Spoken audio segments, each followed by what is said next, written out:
Hi, welcome back to the Snipe Museum of Art here at the University of Notre Dame. My name is Joe Becker and I'm honored to serve as the director. We're standing down here in the Medieval and Renaissance Gallery, a place where many of you have probably visited many times. I'm surrounded by a wide array of objects that had, before they came to the museum, an interesting other life. I've long been interested in museums, and one of the most fascinating things for me was to think about the other life that the objects in a museum may have had. Here at the museum, which is generally regarded as one of the finest university art museums, we have almost 30,000 objects. Yes, that's right, 30,000 objects. Many of these works, whether it's from Western traditions or non-Western traditions, whether they're from Europe or they're from Africa or they're from Asia, had some function. They had some use that predated their display in a museum context. Today I'd like to say a few things about function because maybe it makes your appreciation of the object a little deeper, a little richer. All of these objects down here in the medieval and Renaissance galleries had some other function before they came into a museum collection. They had some form of another life. And sometimes that other life could have been in a domestic context for someone's home. Sometimes it could have been in a religious context, like a chapel or a church. Maybe it could have even been a civic context in the purposes of the community in which the artist was living or the artist was working. So as you walk around this space, you can see a variety of pieces that weren't intended to go right into a museum. They were intended for another life. One of my favorites is this large crucifixion on the wall behind me by the Florentine artist Cosimo Roselli. It comes from the very heart of the Italian Renaissance. What Cosimo Roselli has described here is a half life-size figure of the crucified Christ.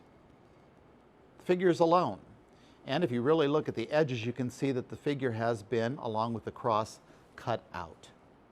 So what was its function? What was its use before it came here to the Snipe Museum of Art? Well, chances are it was a processional cross.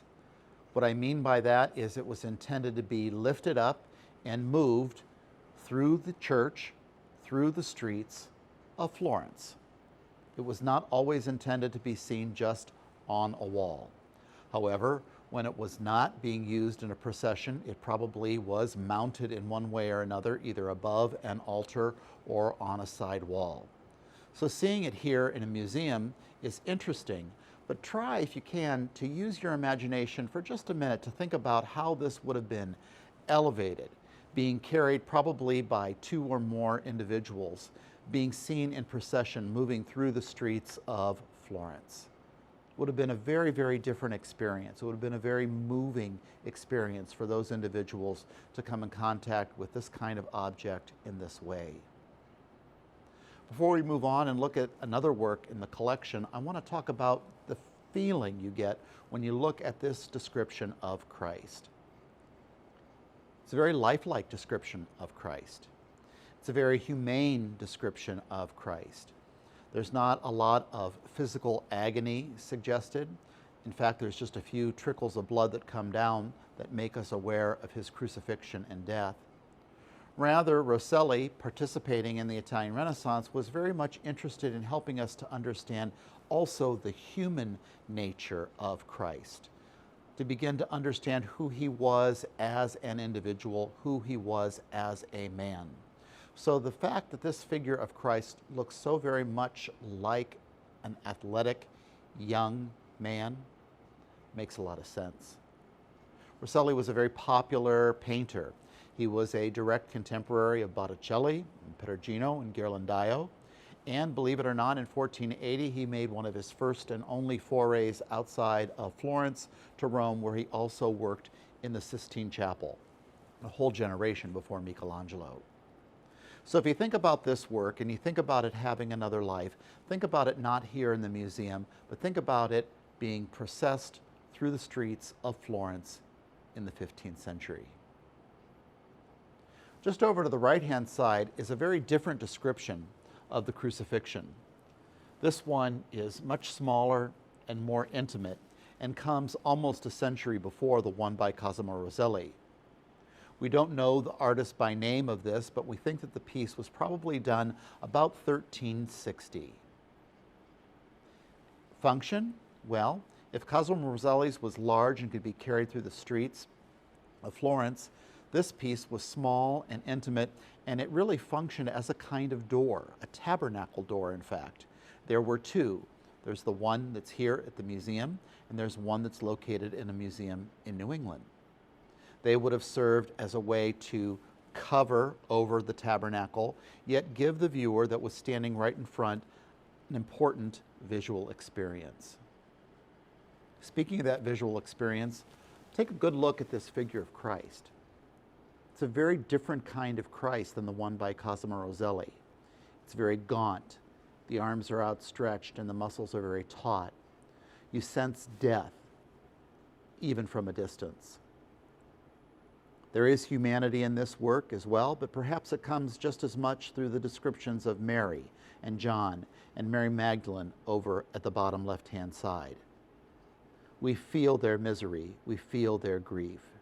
And because this piece is so small, really just a little bit larger than a sheet of paper, it's almost as if we're being drawn into that story in a very personal and unique way. Now, speaking of other lives, both of these paintings had an interesting stop in their lives before they came into the museum collection. Both of these works were originally a part of the collection of Samuel H. Kress, one of the greatest collectors, probably the greatest collector of Renaissance art in the United States. Kress was a very successful businessman in the early 20th century. He had a series of five and dime stores across the United States. At the height of his collecting powers, he had more than 770 works, paintings and sculptures in particular, in his collection. Hundreds of them went to the National Gallery of Art in Washington, D.C., and another 18 museums across the United States benefited from his generosity. We, here at the museum, received 14 works, including this by Cosimo Roselli and the small little tabernacle door, which is its neighbor. So next time when you go to the museum, next time you come to our museum, your university art museum, think about the other lives that these works may have had. Think about the function that they may have served and the context in which they were created. Take care. We hope to welcome you back to the museum very soon.